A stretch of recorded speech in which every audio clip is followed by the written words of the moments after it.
Hello, everybody. I'm Jesse Waters, along with Lisa Booth, Juan Williams, Dana Perino, and Greg Gutfeld. It's 5 o'clock in New York City, and this is The Five.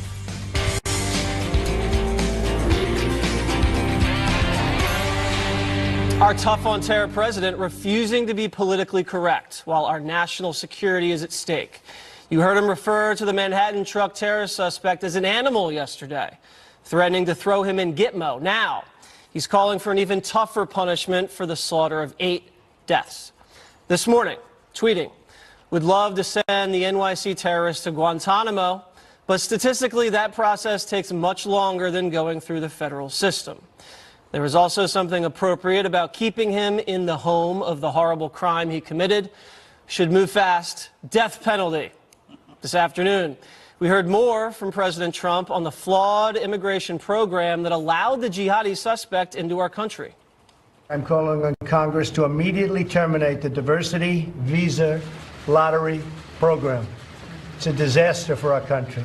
The people put in that lottery are not that country's finest. We know that the program presents significant vulnerabilities to our national security.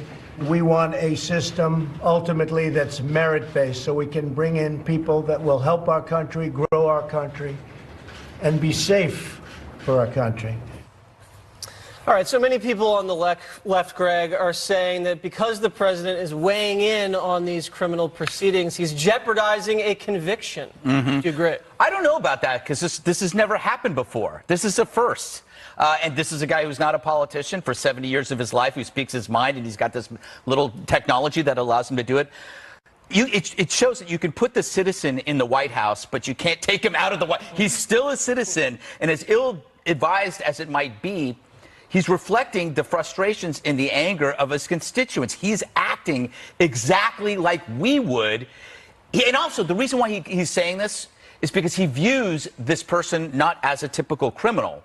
He views this person as an enemy combatant. Right. If somebody said, "Oh, you shouldn't be saying that about Nazi war criminals," you go, "Screw that, they're Nazi war criminals." That's how he sees these guys, as enemy combatants. So the rules of comportment don't apply in this situation. He should not have to worry about what he says about an enemy combatant. It should not matter. The other thing, too, is this guy apparently, he wants an ISIS flag in his room, and I'm thinking we should give it to him, but we should dip it in bacon fat first and then put it right up there. Okay. That's why probably I don't run a hospital. Not going to do that. But, right. Why not? Who does that offend? It's an ISIS flag. I mean, I don't understand why we have these rules of comportment about certain people and things. Okay. Provocative, Gutfeld. But it's not. It's not provocative. It's the ISIS flag. That's right. That's right. I just report thing maybe. Who knows? Dana, the Guantanamo issue. President Trump is bringing that back up. Do you think that he's just trying to kind of flip over everything President Obama did or didn't do with Iran Gitmo? I think he was speaking based on his instinct, which is to say, like, this guy should have to face really tough punishment. But the thing is that while that is an instinct for a citizen to believe, for a commander-in-chief, then it's more difficult because you are the chief law enforcement officer, and the Supreme Court has already ruled many, many times, especially with the Hamdi decision in 2007, which was a disappointment to the administration that we couldn't try him as an enemy combatant because he had habeas corpus rights. The court is going to give, he is a legal permanent resident, so it wasn't going to fly in the court, and that's what would have taken so long. I understand the instinct, but I think that also sending him to Gitmo would make him a martyr to ISIS. I think better to leave him here. And New York City has a near perfect prosecution record for terrorism cases, and the evidence against this guy is so overwhelming. And this is a death penalty situation. I guess they have to just, yes. I think, well, if New York State. In New York State, I think, do you have the death penalty? I don't think so. No, that's what I'm not saying. In New York State. I mean, but again, I think that the president saying he should get the death penalty, that is reflecting what a lot of American citizens would feel about him. But just legally, I don't necessarily think that that will fly because of how they try him. But I think it is better for him to be tried in America. And also, he's going to be tried in America. So talking about Gitmo is useless on this particular case. I would, if he captures enemy combatants on the battlefield, take them to Gitmo. I see no problem with that. I think it's a perfectly reasonable place to put terrorists. Juan, do you have a problem with any way that President Trump comported himself after the attack?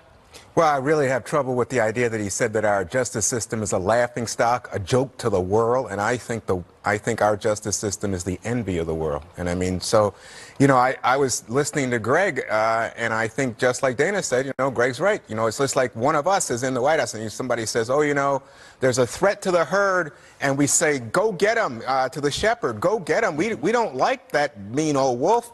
And in this case, that's what Trump is behaving like. He's not behaving, as Dana said, like the commander-in-chief, like the leader of the flock, who would in some ways say, here are our rules, here's how we have survived as a nation, a constitutional-based republic for so long, is because we're a nation of laws. And we understand how despicable this character is, but guess what? We have a system that can handle it and put it in place. Instead, he derides our own justice system. It's unbelievable. But you can't speak to the wolves.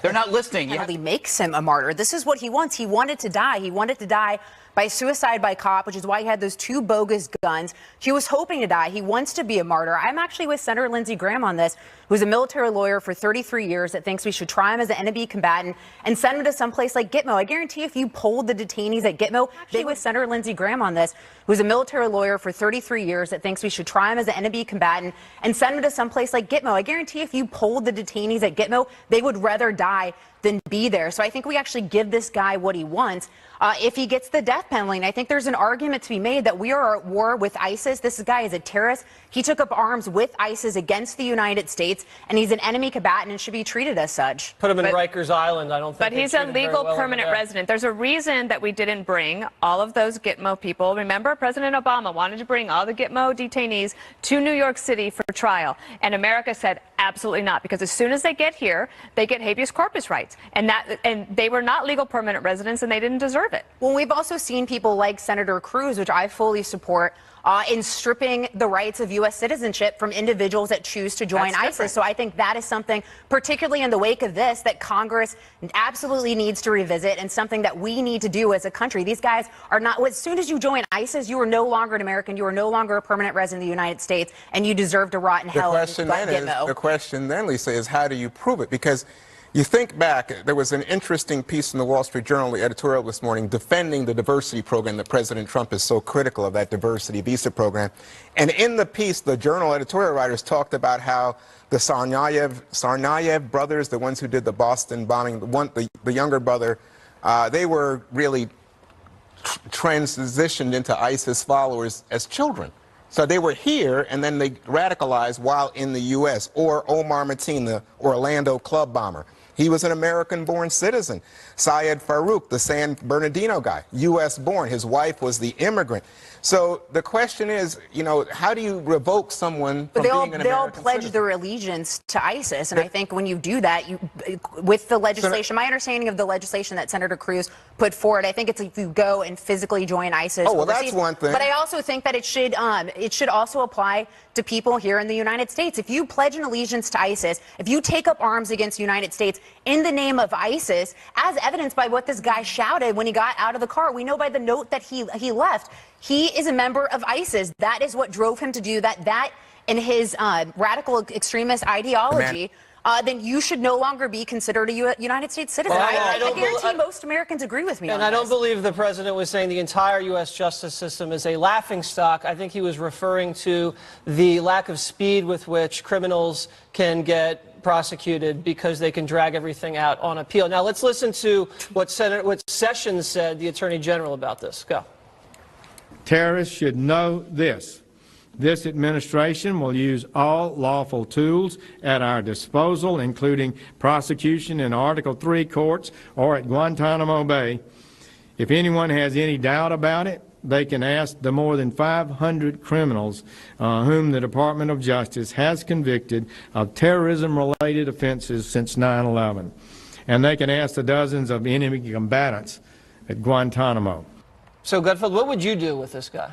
Well, first of all, just about the diversity visa, one is correct, is that is not going to stop the people that are already here. But diversity without merit is Russian roulette. So we have to change it for the future. It may not have worked now in the past. What I would do is, the piece of information here, he's married with 3 kids. Mm-hmm. So here's a fiend with a family. And I said this before yesterday, and Terry Shepard has brought this up, and people are he's not really a lone wolf if you've got family. So if the family's, if you say your family is going to suffer, we're sending your family back. If you do this, that directly affects the community in which these suspects, the people that you have suspicion on, live. And it forces family members to say, well, what he is doing is directly affecting our lives. So if people know, maybe if a person knows that their family is at risk, then they might not do it, or maybe the family might act on it. So here's the thing, though. In fact, so what I read was that the wife was taken away today from their Paterson, New Jersey home with the kids, with the luggage and everything. We don't know what happened, but she was interviewed first by the FBI. And apparently, according to the reports, said that she knew nothing of this. So then They never do. Well, I don't know, but I'm just saying what the report was. So now I'm listening to you and I'm thinking to myself, you know, in our tradition, we don't say that the sins of the father should be visited on the child. And when you have a situation like that, I think it was Jason Chaffetz who said to us yesterday, in Israel, this is what happens. If you have this problem, you know, they raise the Palestinian house and the family, right? But we don't do that. We don't say if somebody committed a terrible crime here in the United States. This is different. This is war. This is not a crime anymore. This is actually war, which is different than just a crime where we take a criminal's family. That would be absurd. We would not do that to an armed robber, take his family. But this is war. And in war, you have to change the rules. And the rules here is nothing's really working in preventing these things, except like we don't know if something's being prevented because it's behind the scenes. In this case, a tool which is targeting the family and saying, this family, we're not hurting the family, but you're leaving. You're all going.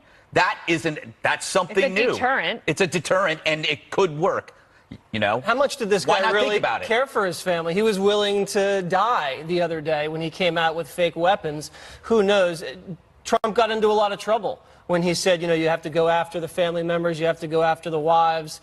Now it looks like, you know, that might be in play, legally or otherwise. Well, I don't know how in play. I mean, is there legislation that's going to be introduced? Or are there executive orders? I mean, in play because at every moment, it turns out the wife had no idea. The brother had no idea. The father had no idea. He was a great guy. I do think when it comes to, I do think to the women, when it comes to especially the women and how they are treated by these men, that it's possible she had no idea. She might have had no rights, might not have had ability to do anything or know anything or to work. The one thing that I think is very curious, and we're going to get to this in the B block, is just how many people in the community had actually seen him practicing this for a couple of weeks. That's a really That's the point. So if they know that there is some kind of consequence, maybe a community member would see something and say something.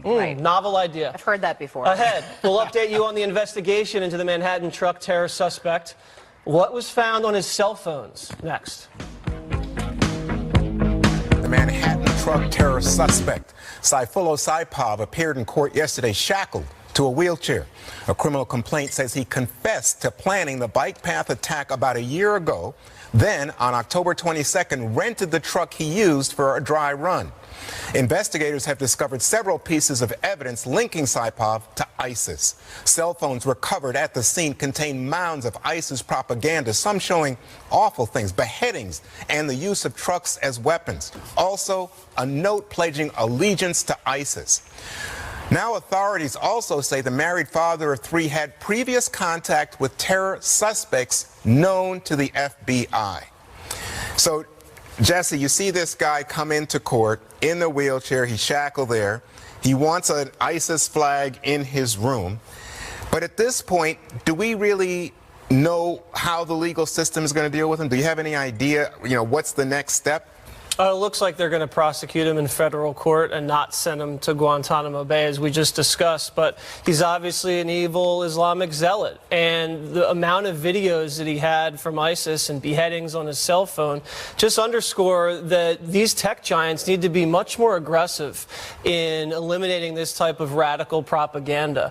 They can build algorithms. They can hire more people. They can make some sort of team effort to get over there and really do some better investigative stuff, because this stuff is just so prevalent. I don't know why you can continue to have that stuff online.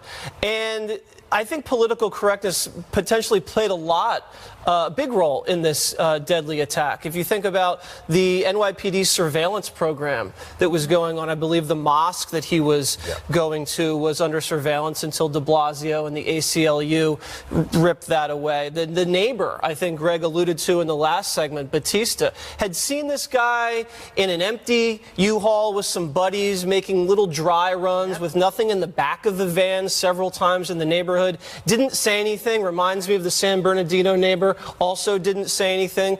Political correctness kills.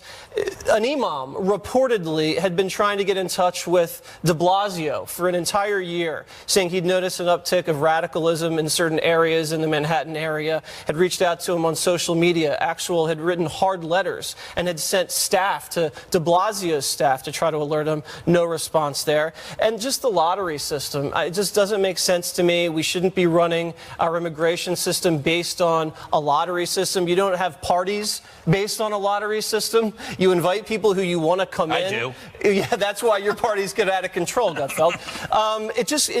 There are so many other components besides diversity. Diversity is a noble thing. We should take that into consideration when we let people in. But education, vocational things like that, ability to speak English, those are the things we should be focusing on. So, when we let Dana, people I wanted to highlight one thing that was found on the cell phone, which was he paid particular attention to a message from al-Baghdadi, in which al-Baghdadi questioned what Muslims in the United States are doing to respond to the killing of Muslims in Iraq.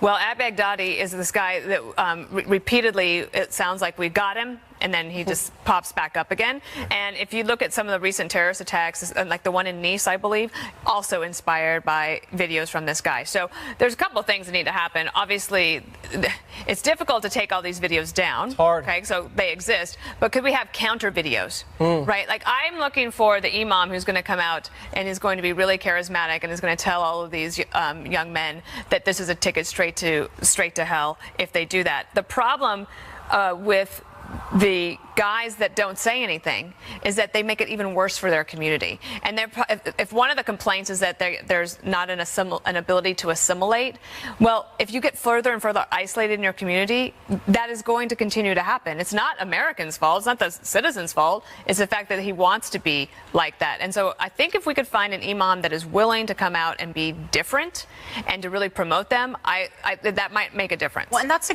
great point, and I think it really cuts to the heart of what we should all be paying attention to. And but you can't counter this ideology unless we're willing to admit and be honest about what we're facing. And there's a former terrorist, Maajid Nawaz, who we have all seen on TV, and he was on The Story the other night, talking about the fact that we will never win as a society against ISIS unless we are willing to call the Islamicist ideology by name. We have to be able to name it. You have Senator Lindsey Graham the other night. You have Senator Lindsey Graham the other night saying that this is a religious war, but there's a big portion of society who are unwilling to recognize these things. You mentioned al-Baghdadi. This is a guy who studied Islamic studies. He has a PhD and master's in Quranic studies. Where do you think his teachings come from?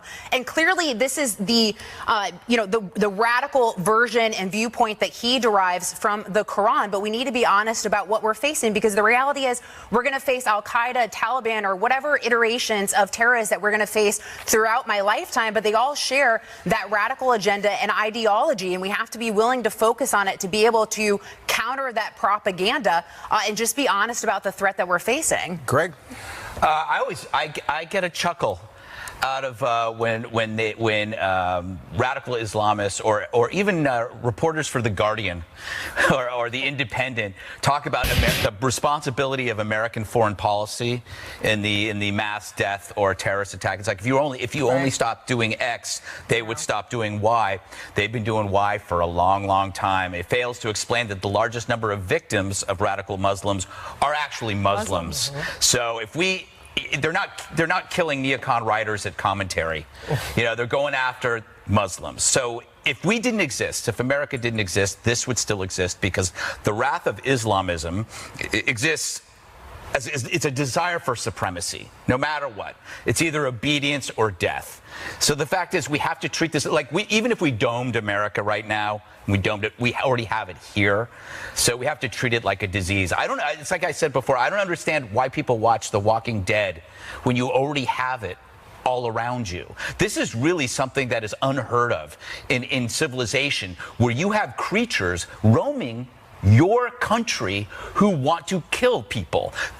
This is a brain disease. It's a mission that they have, and we just have to accept it soberly and treat them like human termites. We have to go in there and get rid of them. Agree. It's that simple. And let me just add, and divorce it from religion. You would think that it was aimed at us as Americans, but in fact, 5 of the people killed were Australians here. Argentinians here on vacation. Thanks.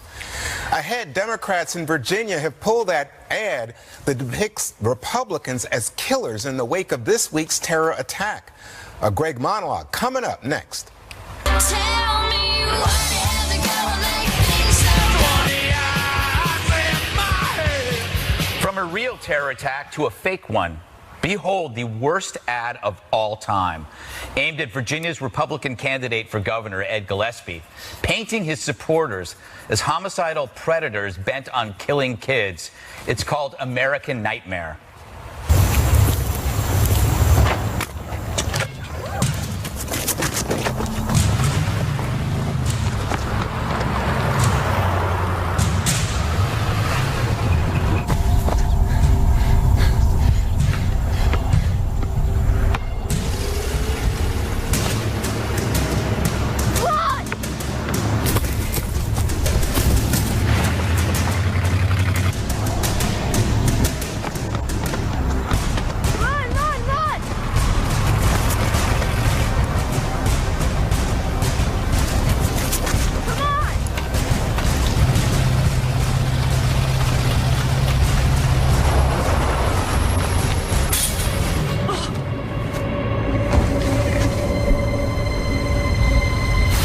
Is this what Donald Trump and Ed Gillespie mean by the American dream? Latino Victory Fund paid for and is responsible for the content of this advertisement.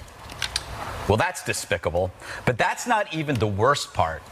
When the Latino Victory Fund saw that their ad might cost the Dems the election, they pulled the ad, citing recent events. Those were their words. So they used the terror attack as an escape hatch for their heinous smear. It's classy. Fact is, they pulled the ad not out of sensitivity, but because they looked idiotic for choosing the wrong villain in their advertisement, i.e. half of America. They must have been bummed that it wasn't a deplorable in a truck mowing down innocents in New York, but a jihadist. The commercial turned out to be a child's dream at the end, but it was really a left-winger's fantasy, which viewed Republicans as evil racists. But the left has pushed this narrative for decades. It's not that you're wrong, but that you're evil, which allows them to destroy you. It's the inevitable conclusion of identity politics. You divide, then you ruin. It's grotesque, but it's what they do best. So keep at it, Dems. I think you just elected Gillespie and perhaps Trump in 2020, then Pence, then Nikki, then Rubio, then Ivanka, then Donald Jr., then Eric. In 2052, it'll be my turn. Yay, Greg. Yeah. All right, Dana, this could be the first political ad that's elected its opponent. That's interesting because Jesse said in the commercial break, imagine if a third-party group sank your chances of winning. So if you're like Ralph Northam, even though they embraced the ad from the Northam side, and they didn't, and they disavowed it later. During the 2016 campaign, Hillary Clinton said she knew she had really stepped in it when it was reported that she had called Trump's voters the deplorables. But this is taking like the deplorables and making it so much worse. Jesse basically declared war on half of America. If you don't vote for a Democrat, you drive around in a pickup truck killing minority children. I know. And this was a hate crime of a political ad. And they lied about their excuse for pulling it. They were for the ad before they were against it. Dirty ads work most of the time, but if it's too dirty, it's going to backfire. And this is backfiring, and it's galvanizing Gillespie supporters. It all started when Gillespie came out with a tough MS-13 ad. And because MS-13's been feasting on Virginians, and they said his opponent, Northam, was okay with sanctuary cities. So this Latino group comes out, and this is a return volley. And to use minority child actors as prey for a racist truck-driving white male Gillespie supporter is so unprofessional, so inappropriate. And to have the aerial shot like it's a crime scene in progress, and you notice the decal of the "Don't Tread on Me" Tea Party thing and the Confederate flag, and then to sting out with the racist torch-holding, Confederate supporters. The whole thing is just sickening. What I think's happening is, could you imagine if Romney in 2012 came out with an ad of black gang member bicycle riding men menacing little white children in the neighborhood with some rap music underneath and then maybe a Reverend Wright soundbite and then stinging out with Romney for president? That ad would be so denounced by every American in this country. This is the exact same thing, but reverse. And it's sad because, big picture, Democrats would rather fight Trump than fight MS-13 or fight ISIS. They show more bloodlust for impeaching the president than they do for cleaning up their own streets of gang members or trying to do whatever they can to eradicate ISIS. Okay, go ahead. Was going to say, I've worked on races where you've seen an opponent just run a smear ad like this, and it actually backfires. I mean, they tried in 2014 to basically pin something on the candidate I was working for that he had nothing to do with. And it was so despicable that even the mainstream media, both nationally and locally, had turned against our opponent. And that was really the change in tide of polling for our candidate as well, because voters realized that that candidate went way too far. And so I agree with you, Jesse, where I actually think this will hurt Ralph Northam. And apparently this was in response to the fact that he is not connecting with Hispanics to the degree. I think he's even doing worse than Hillary Clinton was. So he's having some real problems connecting to minority voters. And so this was a clear and desperate way to try to generate that support. Juan, can I just, the ad's bad enough, but isn't it kind of gross that they used a terror attack to sneak away from it? I mean, they saw when that terror attack happened, they go, this is it. This is how we get out of this. Yeah. That's what grossed me out. No, I think, look, this is hardball. And so you do what you have to do to get out, if your perspective is right. And so what we've heard from Ed Gillespie is that his fundraising tripled behind the ad because all of his supporters came out. But here's the thing that concerns me. And Ed Gillespie is someone I've known for a very long time. He helped my son when my son was running as a Republican in the District of Columbia. They raised an amazing amount of money. So I know Ed and feel good about him. But let me just say that when I go home on the weekends, I'm in that Virginia area, so I see the ads from this campaign. And Ed has run ads that suggest that MS-13 is all over Virginia, and it's like, whoa, wait a second. We have problems with gangs, but it's not so pervasive. But guess what?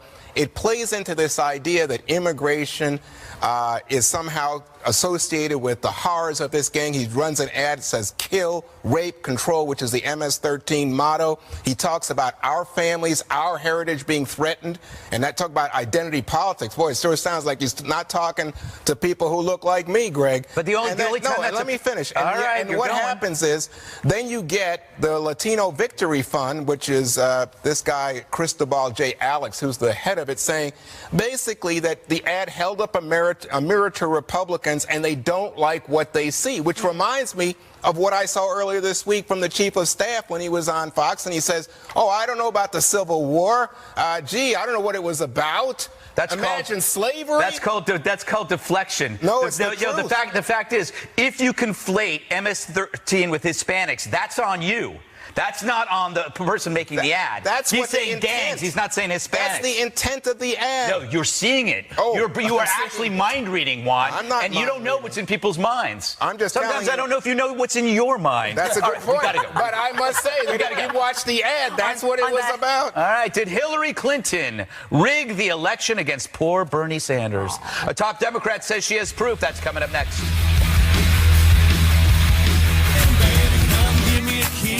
Could a Democratic civil war be heating up? Well, it sure seems like it. In a new book by the former interim DNC chairwoman, Donna Brazile, she alleges that Hillary Clinton rigged the party's nomination process against Bernie Sanders in the 2016 primaries. Brazile wrote that she called Senator Sanders this past September with concern. Here's an excerpt. Hello, Senator. I've completed my review of the DNC, and I did find the cancer. I explained that the cancer was that she had exerted this control of the party long before she became its nominee. When I hung up the call to Bernie, I started to cry. So this is Donna Brazile, for full disclosure, a good friend of mine. Obviously, she's been in the news a lot, and she had her own problems during the 2016 election. But this is explosive. And Greg, Elizabeth Warren on CNN today said she does agree that the election at the DNC was rigged in favor of the Clintons. So they're actually now, they're doing something that even President Trump and the Republican Party could not do, which is put a stake in the Clintons. That's it. This is payback. It's like you can't sell a house until you clean the house. And Donna Brazile just came in with the broom and just is sweeping the remains of the Clintons out the door. They're saying we're getting new tenants. We got to get these crazy people out. You could argue that the election was perhaps supposed to be Trump versus Sanders. They were two, in a weird way, identically fresh voices from the outside, even though Sanders has been in politics for a long time. But then Hillary, she stole the baton in a relay race and ran in the wrong direction. I mean, this is what I don't understand. How come the Dems, I would hate her guts because she elected Trump. They might have had a President Sanders. They might have had a president anybody other than Hillary. But Hillary was so arrogant and entitled, she took the baton and then went home and sat down and just waited for the election to be over. And you really haven't seen, Jesse, any Democrats really coming out and saying that this was fine. I mean, actually, everybody's like, oh, that's not very good. No, we've changed things going forward. That's right. They're livid about it. And I remember being at the DNC in Philadelphia, and Bernie supporters were freaking out on the streets. There was like fist fights. People were shouting inside the convention halls at each other. And this is how she did it. So after Obama left and Debbie Wasserman Schultz's poor leadership left the DNC, millions in debt and corrupted, Hillary swoops in as a loan shark. And she goes, we're going to help you in with all this debt. You know, we'll give you some money, but then we're going to put you on an allowance. And we're going to control the state, local, and national fundraising apparatus. And then all of a sudden... But they also had say over the personnel. Exactly. So they control personnel and the finances. And this is all before she's even won the nomination. So Bernie and Hillary are still fighting for votes, yet she's pulling all the purse strings. That's how it's rigged. Juan, was it rigged? And what are the Democrats going to say? Well, I think that it was, but I don't think this is news. I mean, we knew and we've known from various reports that, in fact, what happened under Debbie Wasserman Schultz was you had basically a Clinton surrogate in there. But the thing that always strikes me is Clinton's a Democrat. Bernie Sanders is not a Democrat. And so there was a disadvantage in that in terms of everything from state organization all the way to the top. And the fact is, as you know, that there wasn't a great deal of fundraising done with Obama in the White House for the DNC. So they were vulnerable to this. So I can understand why Bernie supporter, anybody is upset. But I think, well, wait a second, Bernie, hey, you're a socialist. You still don't say you're a Democrat. Where did you expect the Democratic National Committee? But that's somehow the direction your party is going. And look, if you work in politics, these party committees are not supposed to be on board with primary candidates unless it's an incumbent. So if I'm a future presidential contender or even a candidate in any of these races, whether it's House, Senate, gubernatorial, I am concerned that my party has gone in on a primary challenger for Hillary Clinton because that is against everything that they're supposed to stand for. But we have seen Stanley Greenberg in The New Yorker basically said that the Democratic Party is divided today because they can't decide if they want to focus on the economy or identity politics. And I think that, in a nutshell, is the biggest problem the Democratic Party is facing right now. Yeah. Brazile gave Hillary the debate question, so this is convenient sanctimony. But she's gonna. Well, I know she's that your friend. Yeah, but I haven't read the book. But I haven't read the book. Her book comes out next week, and as I understand it, she does address that in there. Yes. Very good. All right, coming up. You can go now. Yes, thank you. History made for a little Houston Astros team that could next. What? That was the weirdest tease. We're coming right back. We're doing it. She crossed my heart. The Houston Astros finally did it. They've won their first World Series title. Sorry, Dodger fans. It took more than half a decade, but the glory came last night in Game 7 in a 5-1 victory against the Dodgers. Shortstop Carlos Carrera was so excited by his team's victory that he popped the question to his girlfriend on the field. Fortunate for him, she said yes. man. It's everything and more. Can you imagine? It's one of the biggest steps of my life, one of the biggest accomplishments All of my right, life. so Juan, you had said that you watched the Big step in game. my So life. what's your takeaway from this series? Well, I mean, it was a lot of fun. I thought it was a great World Series. Let me say, I just enjoyed it. I thought it was terrific drama. Both very good teams, both 100-win teams. And the thing that got me, Lisa, was, do you know Sports Illustrated predicted this like 2 or 3 years ago on the cover? They said, here are your 2017 champs, and here they are. And I think they're going to be champs for a while to come. I mean, they've got a core of players who are just terrific. And goodbye to Carlos Beltran, who was a great player. There's the cover.